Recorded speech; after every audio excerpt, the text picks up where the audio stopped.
Now this gentleman, as you can see by the colour of his clothing and the generous skirts on his tunic, this man has wealth. He's a thane, a landholder. He would own at the very least 5 hides of land. A hide of land is enough to support one family for a year if farmed. He probably owns a lot more than that. Considerably more. Considerably more. Considerably more, about 30 hides? Thereabouts. Thereabouts. I may take some more. Tunic he wears. This would have been called by the Vikings a skirt, which is from where we get the modern word ourselves. This is made of wool, a very fine wool, probably English wool or possibly imported. And it's dyed with woad. Now woad is you need an awful lot of woad to dye a tunic that blue. And so this is a very expensive garment. You can see he's wearing decoration around the neck and cuffs as well. Something called tablet weaving, a kind of weaving done by hand with little tablets that you turn. So again, high status. He's wearing trousers of red dyed with madder. Again, another high status dye. Around his legs, hand-woven windingas or putties, which protect his trousers from the undergrowth. So you can see the clothing he wears represents his wealth as well. Now Toki here is going to arm up and show you the clothing that a Viking lord would have worn.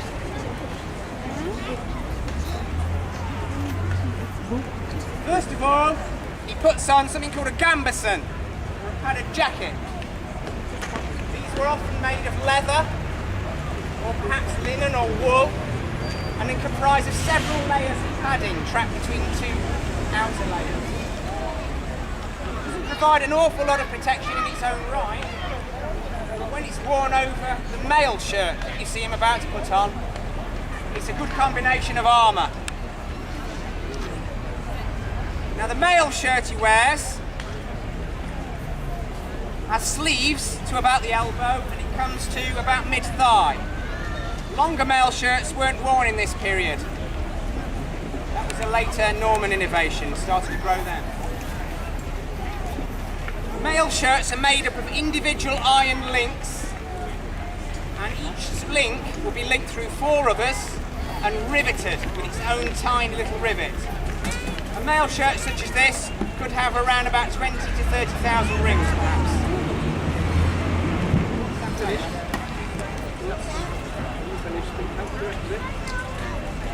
And that particular one, in your terms, weighs about 20 kilos, 25 kilos.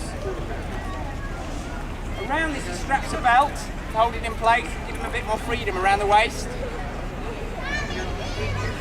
And on his belt you'll see a long knife, known as a siax or stramasax. This was as much a tool as a weapon.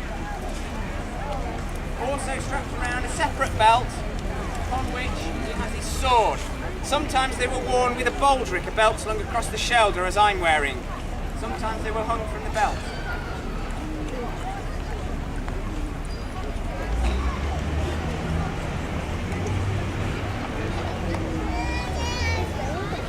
Make sure he's got that nice and tight so his armour is comfortable. Then an arming cap, protect his hair a little, provide a bit more padding. And then the helm! No horns! A myth. This particular kind of helmet was in use from well before the Romans arrived in this country.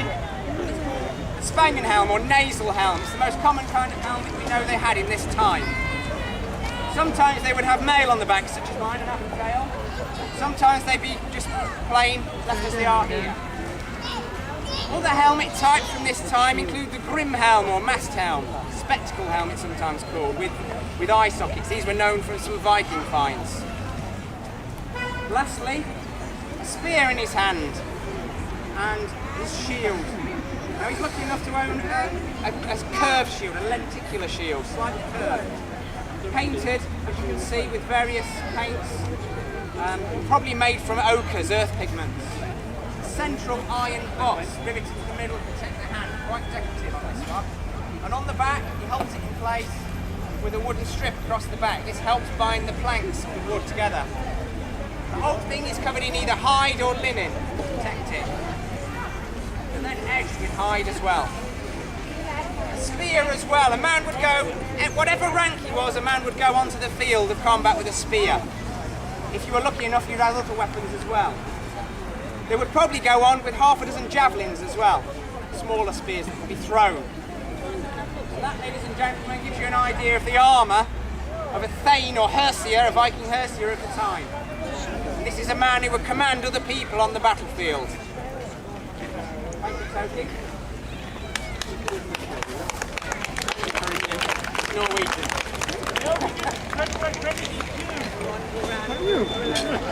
Next up, we'll show you some of the other social ranks.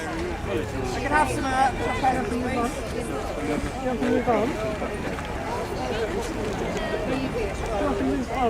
these are some of the lower ranks from sometimes find in the army. Two in the middle here. You see, they're just wearing very simple clothes. No fancy dyes here, no fancy trims on them, perhaps a little bit of stitching here and there. This man hasn't even got his lower leg bindings on. If he's working in the field, it's probably better if he doesn't. It's easier to wash off the mud. Yeah. They don't own any weapons. They might own one of those knives I talked about earlier, perhaps. Or they might own their own axe, perhaps, if they're lucky, if they work in the fields. The spears and shields that you see them carrying have been given to them by their lord. They've been put in their hands and they've been told to train for a bit, and they're sent out with the army. So these are not troops you want to rely on, to be honest. They're just to make up the numbers in the battlefield. Thank you. Might be skilled farmers, but not much use on the battlefield. The next two gentlemen, a bit higher up. These two gentlemen wearing brighter colours. Again, not your really rich blues and reds that you would expect a higher noble to wear, but they are wearing brighter colours, and again, a bit harder to achieve. Both have a round shield and spear. They've probably owned these or been given them long term by a lord. Both are lucky enough to have a helm. To give you some idea of the value of these things, a helmet like this, in modern terms, would probably cost about the same as a good family-sized car, at least, in modern terms. Neither of them has armour, but the helm and shield should be enough to provide them some good protection in the battle.